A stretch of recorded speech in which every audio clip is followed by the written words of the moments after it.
La France, mode d'emploi d'adaptation. Le messager d'Allah Mohammed, paix et lumière sur lui, est l'exemple à suivre. Son modèle est plein de sagesse. D'ailleurs, nous gagnerions à l'étudier, à y réfléchir et à nous en inspirer. Mohammed est certes le seul messager que Dieu envoie pour l'humanité afin de transmettre aux musulmans du monde entier deux modèles de société. Lorsque Mohammed vivait à la Mecque, dans la société mécoise non musulmane, il s'agissait dès lors pour lui de placer le curseur sur la foi, non sur la charia. Plus tard, à Médine, lorsqu'il fondera la société médinoise, il réajuste le curseur entre la foi et la charia. Mais qu'est-ce que cela signifie? Cela veut dire clairement que Dieu se sert de Mohammed afin de définir les territoires de la foi et ceux de la loi coranique. Qu'est-ce que cela met en lumière?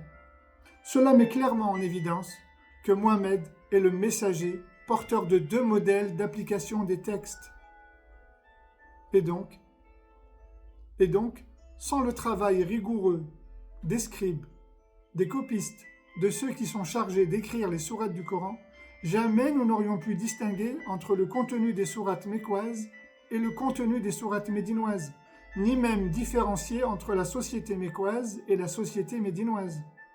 Et donc, l'intelligence des scribes nous transmet la notice d'interprétation pour une bonne compréhension de l'islam et de la religion, ainsi qu'un mode d'emploi de lecture des sourates du Coran.